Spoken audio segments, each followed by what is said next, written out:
a partir de este momento iniciamos el acto en el cual se hará entrega del título de doctor honoris causa de esta casa al profesor doctor Luis Bañares. Preside este acto la vicerrectora de esta universidad, magíster Mariela Marquicio. La acompañan en el estrado el decano de la Facultad de Ciencias Químicas de esta universidad, profesor doctor Marcelo Mariscal. El profesor doctor Gustavo Pino, docente de esta universidad, investigador principal del CONICET, director del Centro Láser de Ciencias Moleculares y vicedirector del INFIC, Instituto de Investigaciones en Físico-Química de Córdoba, dependientes del CONICET y de la Universidad Nacional de Córdoba.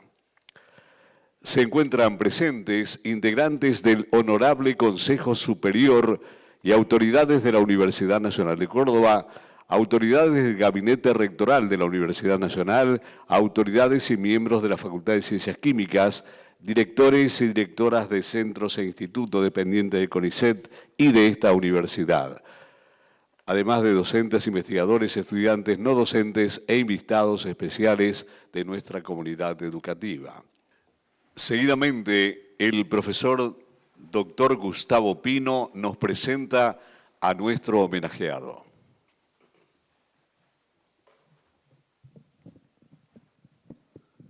Gracias.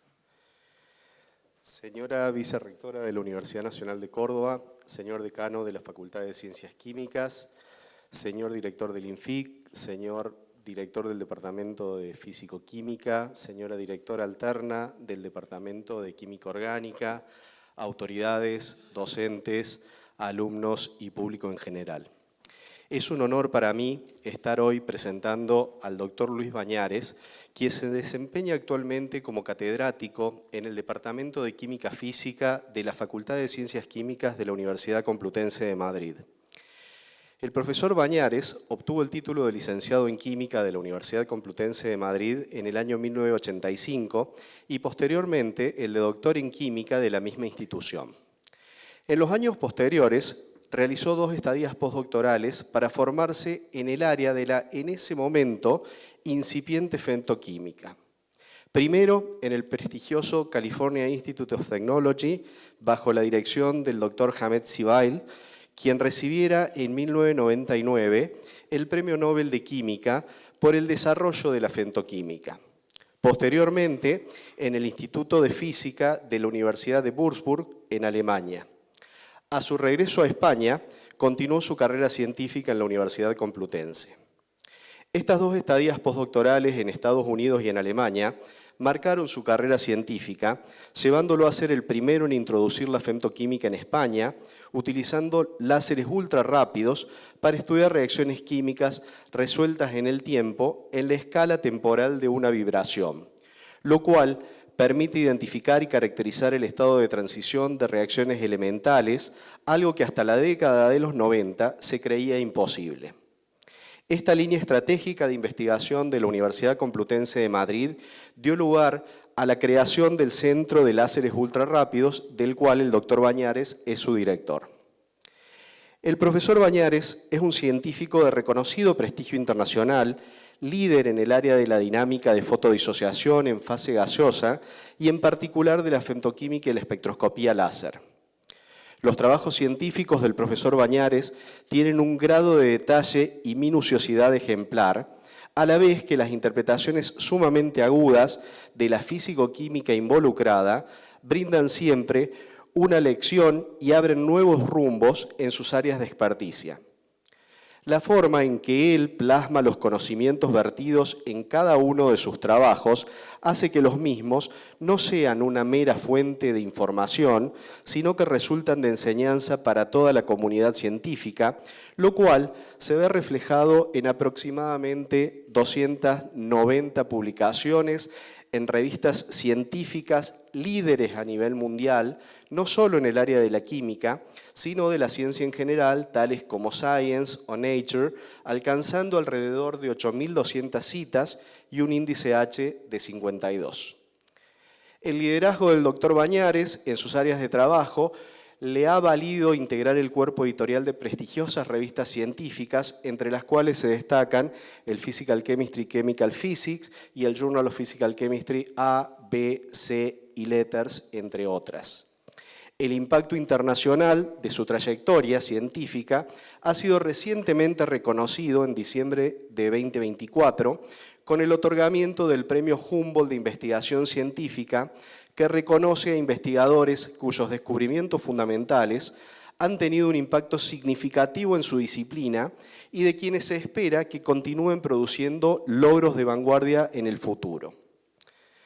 Pero claramente, la trayectoria de una persona no se limita únicamente a lo que refleja su currículum vitae, sino que se construye día a día a través de sus acciones y actitudes que en última instancia nos definen. Además de un gran científico cuyos logros académicos acabo de resumir muy sucintamente, Luis tiene una gran generosidad con sus pares y siempre ha tenido abiertas las puertas de su grupo de investigación para recibir y colaborar con otros investigadores. En particular, en lo que concierne a la Universidad Nacional de Córdoba, ha recibido a 2 estudiantes postdoctorales y 3 estudiantes de doctorado que realizaron parte de los experimentos de sus tesis doctorales en su grupo de investigación. Cabe aclarar que en algunas oportunidades los viajes y estadías fueron financiados con proyectos de cooperación internacional y en otros casos con fondos de sus propios proyectos de investigación. Es además un anfitrión excepcional y he tenido el placer de vivirlo en primera persona cada vez que estuve en Madrid. Tal es así que la primera vez que llegué a su grupo a realizar mi postdoctorado en octubre del 2002, junto a mi esposa y mi hijo mayor, que solo tenía 5 meses, Luis muy generosamente nos fue a buscar al aeropuerto de Barajas. Después de 1 hora de espera, fuimos los últimos en salir de la sala de retiro de equipajes con una cantidad de valijas incalculable, cochecito de bebé incluido, en la época en donde no había casi limitaciones de equipaje para los viajes internacionales. Después de hacer un Tetris en su auto nuevo que le habían entregado así un par de días, logramos guardar todo el equipaje, que al igual que los gases ocupaba todo el volumen disponible en el auto, y supongo que sufriendo mucho por su auto, pero sin decir absolutamente nada al respecto, nos llevó hasta el departamento que nos prestaba en ese momento el doctor Javier Aoiz, su gran amigo y colega. Además, Luis es una persona extremadamente sociable y extrovertida, así que pueden estar seguros que en su compañía nunca faltará tema de conversación. Para finalizar, realmente celebro que el Honorable Consejo Superior de esta universidad acordara con nosotros que la vasta trayectoria científica y excelencia académica del profesor Bañares y su desinteresada colaboración con sus colegas lo hacen merecedor del título doctor honoris causa que hoy se le entrega. Muchas gracias.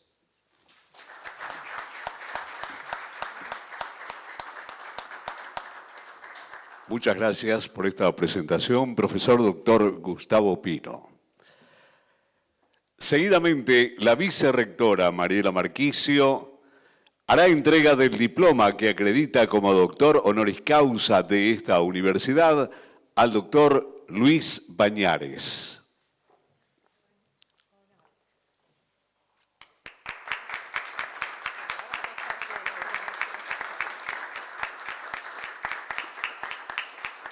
Por su parte, el señor decano hace entrega de una medalla recordatoria de este momento.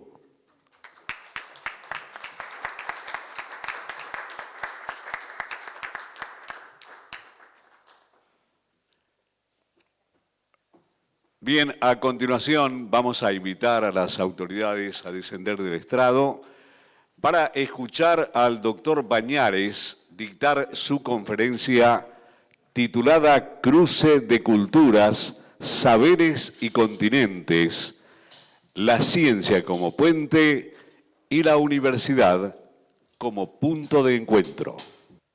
Buenos días.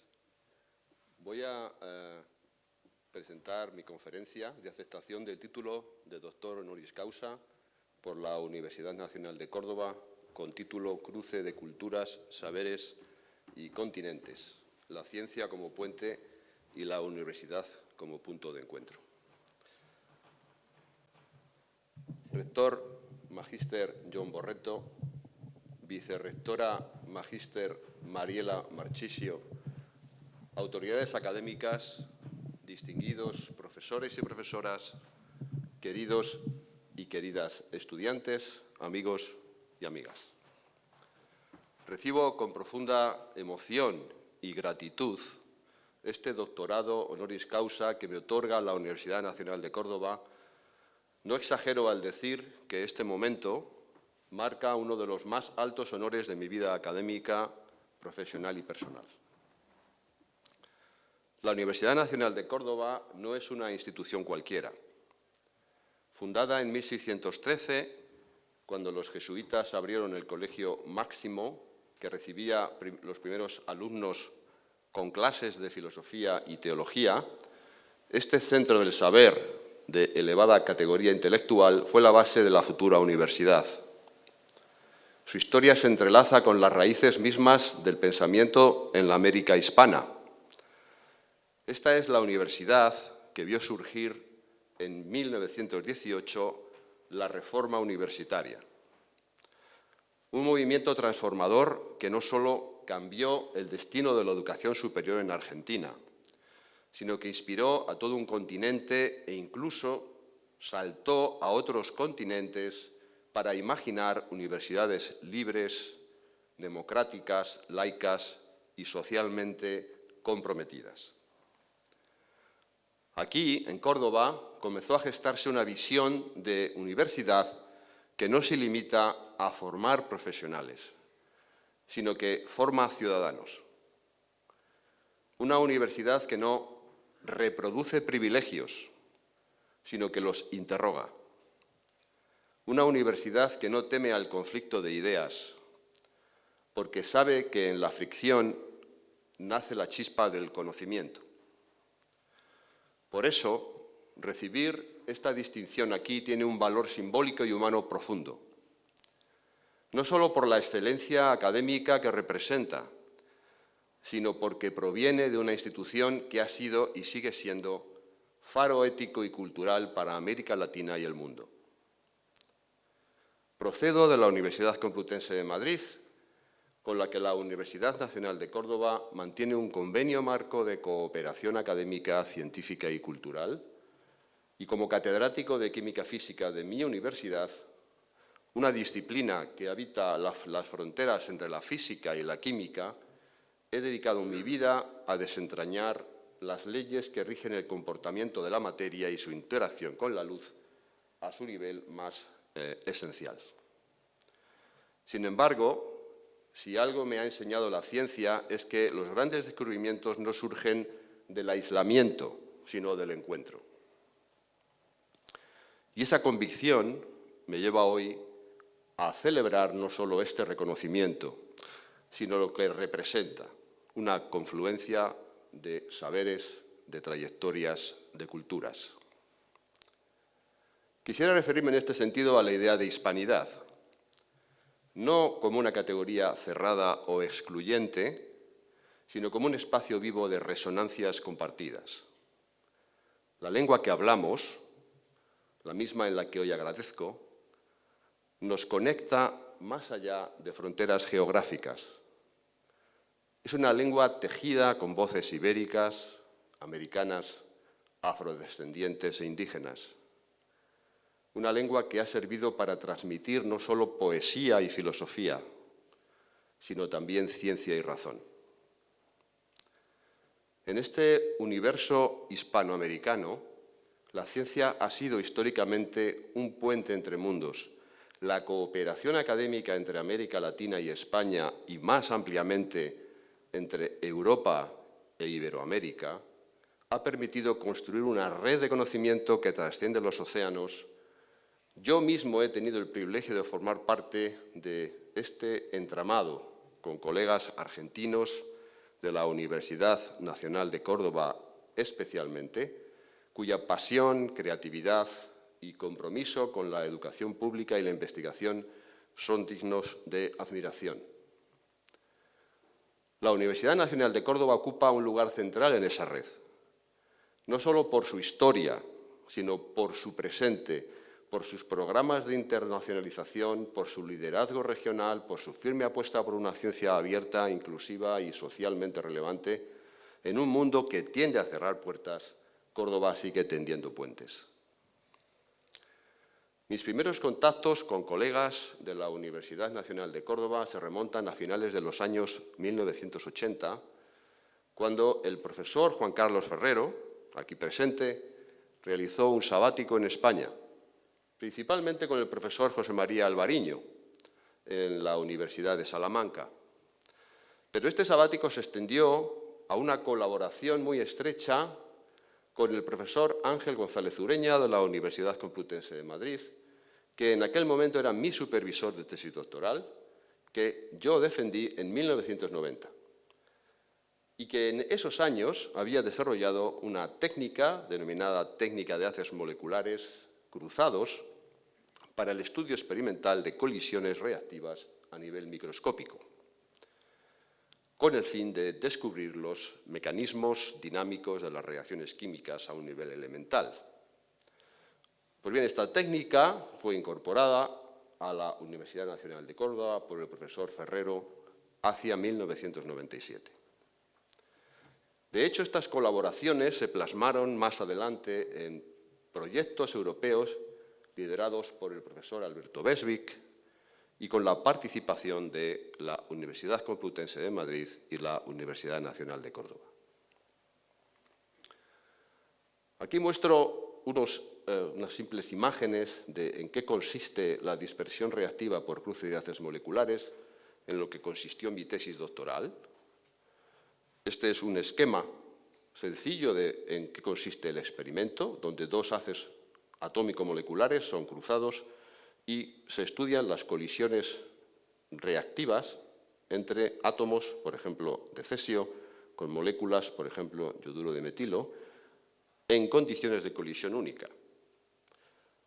Los productos de estas colisiones reactivas son detectados adecuadamente con resolución angular y eso produce estos observables, distribuciones angulares de los productos reactivos, en este caso yoduro de cesio, que dan lugar a las secciones eficaces, diferenciales e integrales. Estas medidas son las que nos dan información microscópica sobre los mecanismos dinámicos de las reacciones químicas.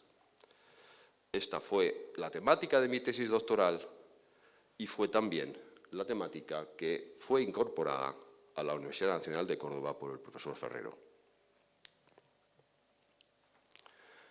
Estas colaboraciones entre la Universidad Complutense de Madrid y la Universidad Nacional de Córdoba continuaron con la estancia postdoctoral del doctor Carlos Rinaldi en la UCM entre 1996 y 1998. De hecho, la introducción de los láseres como herramientas para el estudio de las reacciones químicas culmina en la UCM con la fundación del Centro de Láseres Ultrarrápidos, desde 1992 hasta la actualidad, y que dirijo actualmente. Y a su vez del Centro Láser de Ciencias Moleculares de la Universidad Nacional de Córdoba, fundado por el profesor Ferrero en 2004 y del que es su actual director, el profesor Gustavo Pino. Para contemplar en todo su esplendor la idea de ciencia como puente y universidad como punto de encuentro, sirva el ejemplo del profesor Gustavo Pino, que realizó su tesis doctoral bajo la supervisión del profesor Ferrero en esta universidad, trabajando en experimentos haz molecular gas con detección de quimiluminiscencia para el estudio microscópico de los mecanismos dinámicos de reacción. Y más tarde realizó una estancia postdoctoral entre 2002 y 2004 en mi laboratorio de la Universidad Complutense de Madrid, con financiación del, por aquel entonces, Programa de Científicos y Tecnólogos Extranjeros del Ministerio de Ciencia y Universidades de España. En este periodo, el profesor Pino trabajó con láseres pulsados de nanosegundos para estudiar reacciones químicas y en su estancia postdoctoral el profesor Pino adquirió la experiencia necesaria para ayudar a la creación del Centro Láser de Ciencias Moleculares en esta universidad. Estas colaboraciones continuaron con otros egresados de la Universidad Nacional de Córdoba y así el profesor Jorge Cáceres, formado en esta universidad, realizó una estancia postdoctoral también con el profesor Ángel González Ureña, y aunque el profesor Cáceres regresó a la Universidad Nacional de Córdoba en 2001, sin embargo, regresó a España a finales de 2003, financiado por un prestigioso programa que se había puesto en marcha en aquellos años en España, llamado Programa Ramón y Cajal, y, sin embargo, esta vez el profesor Cáceres se estableció en la Universidad Complutense de Madrid, siendo hoy profesor titular de universidad en el Departamento de Química Analítica de la Facultad de Ciencias Químicas, donde ha iniciado su propio grupo de investigación en química láser.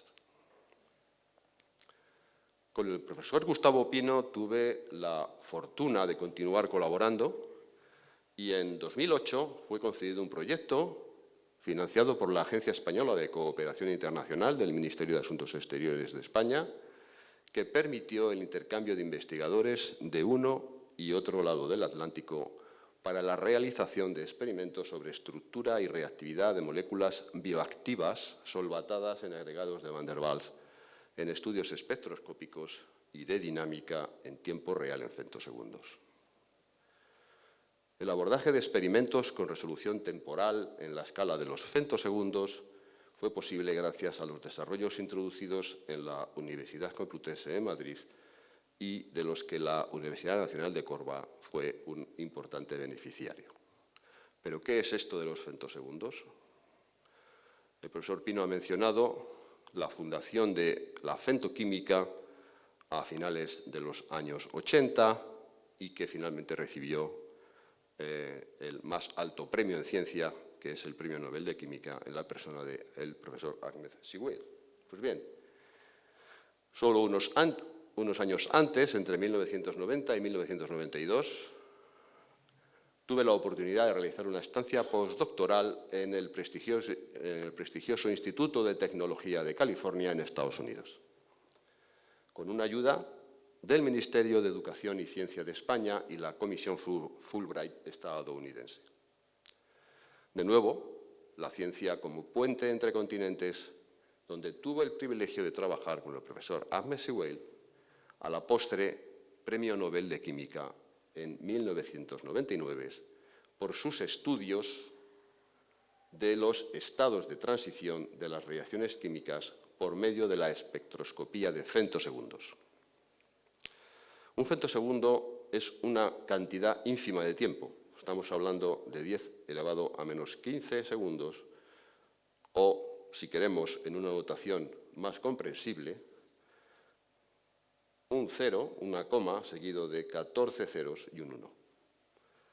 Si ahora ponemos esa escala de tiempos en perspectiva con respecto a otras, podemos comparar cuál sería la edad del universo, que se estima en unos 10 elevado a 18 segundos, con la aparición del Homo sapiens en la Tierra, 10 a la 12, la vida humana, alrededor de 10 a la 2. El latido del corazón es un segundo. Una cámara fotográfica, vamos a llamar rápida, su obturador funciona en el régimen de milisegundos. La electrónica analógica funciona en los microsegundos. Un transistor, tan importante en nuestra vida cotidiana, en el nanosegundo. Y si queremos ver a las moléculas y a los electrones rotar, vibrar y a los electrones moverse, tenemos, sin embargo, que acortar la escala de tiempos hasta los pico, femto y atosegundos. Pues bien, lo dijo el profesor Pino. El femtosegundo es la escala de tiempo natural para las vibraciones moleculares y, por tanto, está implicada en las reacciones químicas, en la ruptura y formación de los enlaces químicos. La idea de utilizar la técnica para parar el tiempo a nivel microscópico no es nueva y nos podemos remontar al invento de la fotografía. se puede parar el tiempo con una cámara fotográfica lo suficientemente rápida. Dije antes que estamos hablando de una escala temporal del milisegundo, y aquí se muestra una fotografía tomada por Edgerton en 1962, en la que se observa cómo un proyectil atraviesa una manzana y hemos conseguido un fotograma nítido del momento, del instante en el que el proyectil acaba de atravesar la manzana, y vemos todos los cambios estructurales que se han producido en dicha manzana por parte de ese proyectil a alta velocidad. Si no tuviéramos un instrumento técnicamente con suficiente rapidez como para poder medir este fotograma, no conoceríamos todos estos detalles, puesto que el ojo humano no es capaz de seguirlo. Pues bien, si hacemos la analogía, bueno, antes de la analogía, me gusta siempre mostrar este ejemplo, en el que Leland Stanford, a la postre fundador de la Universidad de Stanford en Estados Unidos, hizo una apuesta que se llama Controversia del galope del caballo, en Palo Alto, California, en 1872, sobre si hay un instante en el que el caballo en su galope no apoya ninguna de sus cuatro patas sobre el terreno. Entonces, para ganar esta apuesta, que la ganó, encargó a un prestigioso fotógrafo de la época, Edward Muybridge, que tenéis aquí, realizar un experimento fotográfico que permitiera obtener fotogramas del galope del caballo con suficiente resolución como para demostrar que en un momento dado, en el galope, el caballo no apoya ninguna de sus cuatro patas sobre el terreno. Y en ese experimento, que fue muy celebrado en la época, Muybridge obtuvo esta secuencia de fotografías nítidas, y en una de ellas, al menos, se observa que efectivamente el caballo no apoya ninguna de las cuatro patas sobre el terreno. Esto se consiguió gracias a una resolución temporal de 1/60 de segundo, con la cámara fotográfica más rápida de la época, llamémosle ultra rápida, en estos años de finales del siglo XIX.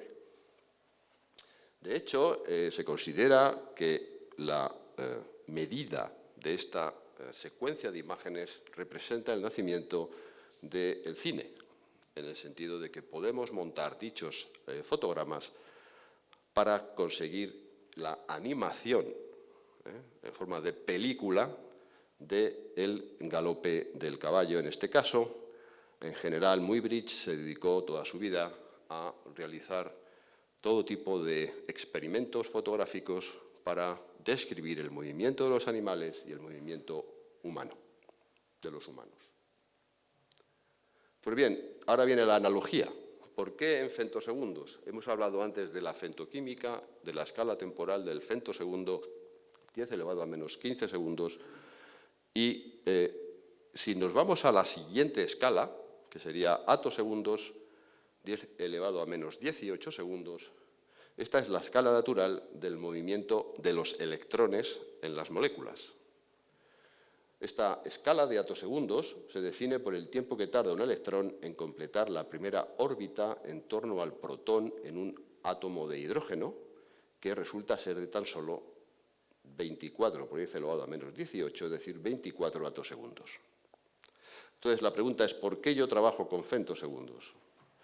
Yo trabajo con femtosegundos porque, como dijo el profesor Pino, es la escala natural de las vibraciones moleculares, por tanto, de los movimientos de los núcleos en las moléculas, y va a estar implicada, o es la escala temporal natural para las reacciones químicas.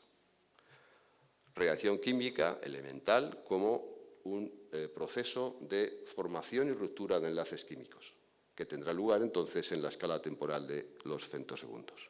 Esta es entonces la analogía entre la secuencia de fotogramas del galope, tomadas por la técnica fotográfica, con la secuencia de fotogramas de la reacción química, tomada como una película molecular, utilizando láseres de femtosegundos que fueron desarrollados precisamente. El láser se inventó en el año 1960 por Maiman, pero inmediatamente, de hecho el primer láser fue un láser pulsado, formado por destellos de luz, pero inmediatamente los desarrollos llevaron técnicos, primero a nivel de ciencia elemental, que luego se transformó en una industria, a la fabricación de láseres pulsados de femtosegundos con los que se pudieron llevar a cabo estos experimentos de reacciones químicas resueltas en tiempo, en la escala natural en la que ocurren los fenómenos de formación y ruptura de los enlaces químicos. Pues bien, cuando yo regreso de Estados Unidos, después de realizar mi estancia postdoctoral con el profesor Sigwell, y también hago una segunda estancia postdoctoral en Alemania con el profesor Gustav Gerber, trabajando en la misma temática, fundamos en España, con mucho sacrificio, porque la financiación para este tipo de sistemas experimentales es muy costosa, pero bueno, después de mucho esfuerzo se consiguió. Fundamos el Centro de Láseres Ultrarrápidos y nosotros hoy en día llevamos a cabo de forma rutinaria experimentos que llamamos de mapas de imágenes en femtosegundos. De modo que vamos a poder estudiar una reacción química resuelta en tiempo en la escala natural en la que ocurre la ruptura o la destrucción de un enlace químico en un proceso, por ejemplo, de fotodisociación en fase gas. No voy a entrar en detalles sobre en qué consiste la técnica, pero sí en que es necesario llevar a cabo experimentos que llamamos de bombeo y sonda.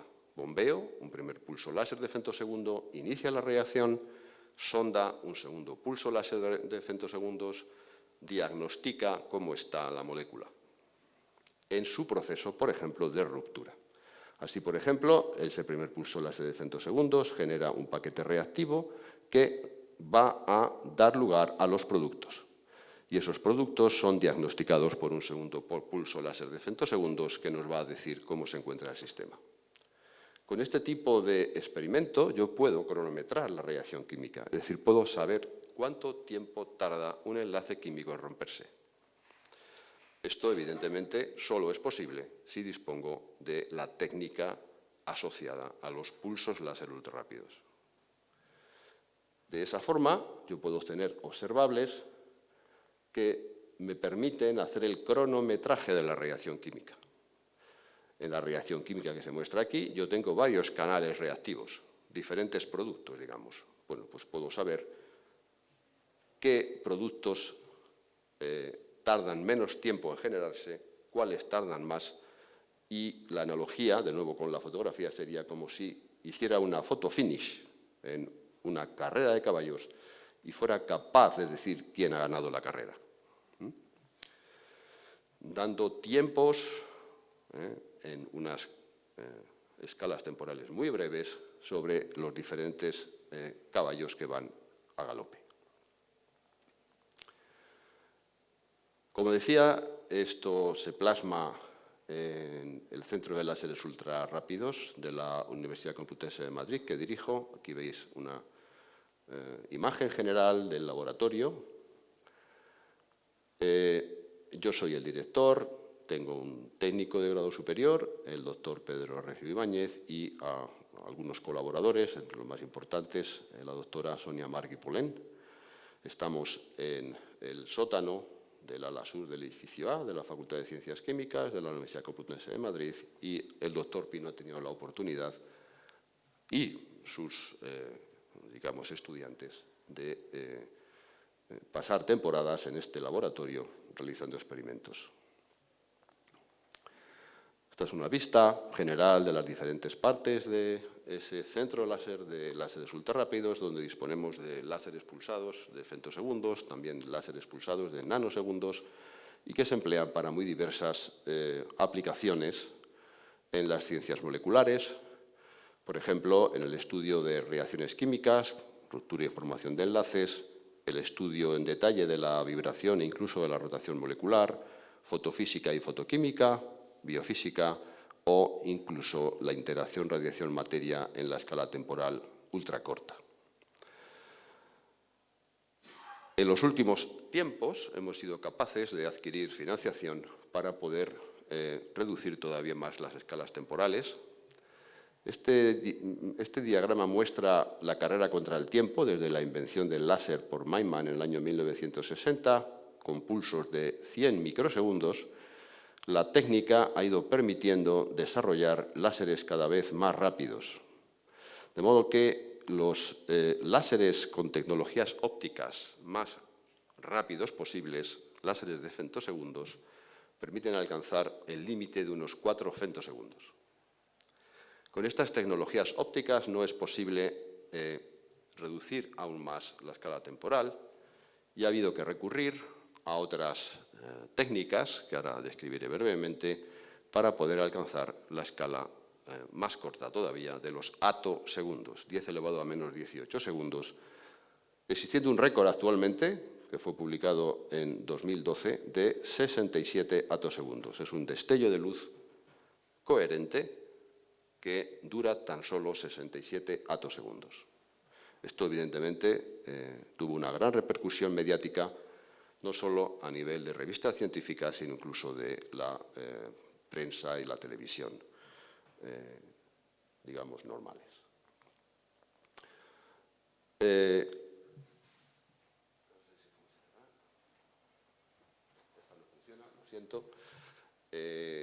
Aquí se mostraba un poco en qué consiste el fenómeno de generación de armónicos elevados, en la que se basa la generación de pulsos de luz de atosegundos. Pues bien, esta tecnología ha sido incorporada en nuestro centro de láseres ultrarrápidos y hemos construido una fuente de luz en el ultravioleta extremo y de los rayos X blandos con trenes de pulsos de atosegundos para visualizar, en este caso, como dije antes, en estas escalas de atosegundos, la dinámica electrónica ultrarrápida. Aquí se puede ver una fotografía de esa línea de armónicos elevados, no voy a entrar en detalles sobre su descripción, y básicamente con esta línea de armónicos elevados, junto con los láseres pulsados de femtosegundos, somos capaces de generar esos trenes de pulsos de atosegundos en el ultravioleta extremo o rayos X blandos, y estamos trabajando para conseguir también pulsos de atosegundos aislados, con los cuales realizar experimentos que llamaríamos ya de atoquímica, más allá de la femtoquímica. En ese caso, el interés es que vamos a poder observar en tiempo real el acoplamiento entre el movimiento electrónico y nuclear de las moléculas cuando reaccionan. También es posible llevar a cabo investigación en el Centro de Láseres Ultrarrápidos en la ciencia de materiales. Y aquí muestro simplemente un ejemplo basado en estudios de nanoplasmónica en los que hemos sido capaces de llevar a cabo la formación de aleaciones en nanopartículas metálicas de oro o plata, por ejemplo. Esto fue publicado en esta revista, Laser Lab Forum, que edita el consorcio Laser Lab Europe y del cual el Centro de Láseres Ultrarrápidos, que llamamos CLUR, forma parte. Pues bien, de nuevo la idea del cruce de culturas, saberes y continentes, la ciencia como puente, la universidad como punto de encuentro. Estoy aquí en la Universidad Nacional de Córdoba y quiero compartir con ustedes estas dos fotografías que muestran este vínculo tan importante entre la Universidad Complutense de Madrid y la Universidad Nacional de Córdoba a través de los centros de láseres el Centro de Láseres Ultrarrápidos de la Complutense y el Centro Láser de Ciencias Moleculares de la Universidad Nacional de Córdoba. Y que este reconocimiento solo va a reforzar este enlace, esta colaboración entre nuestras dos universidades a partir de ahora.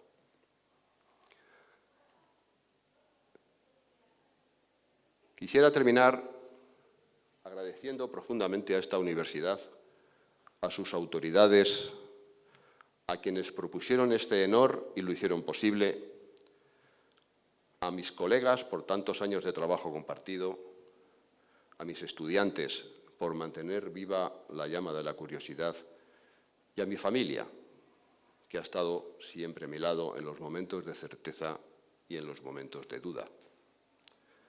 Hoy más que nunca creo en el poder de la ciencia como lenguaje común, pero también creo en la universidad como un lugar de encuentro entre culturas, entre generaciones, entre mundos. Que este reconocimiento no sea un punto de llegada, sino un nuevo punto de partida para seguir contribuyendo juntos al conocimiento, al servicio de la humanidad. Y termino mi discurso emocionado con un homenaje a las Córdobas universales. Y para ello me ayudo del gran poeta Federico García Lorca y de su poema titulado La canción del jinete, que dedicó a Córdoba. Y que dice: Córdoba lejana y sola, jaca negra, luna grande y aceitunas en mi alforja. Aunque sepa los caminos, yo nunca llegaré a Córdoba. Por el llano, por el viento, jaca negra, luna roja. La muerte me está mirando desde las torres de Córdoba. ¡Ay, qué camino tan largo! ¡Ay, mi jaca valerosa! ¡Ay, que la muerte me espera antes de llegar a Córdoba! Córdoba, lejana y sola. Muchísimas gracias.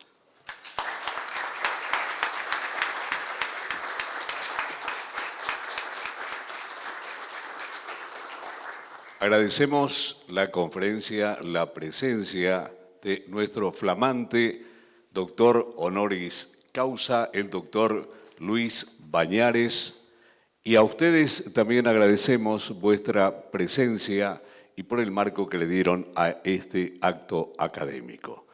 Solo nos queda despedirnos con los acordes del himno universitario Gaudeamus Igitur. Muchas gracias.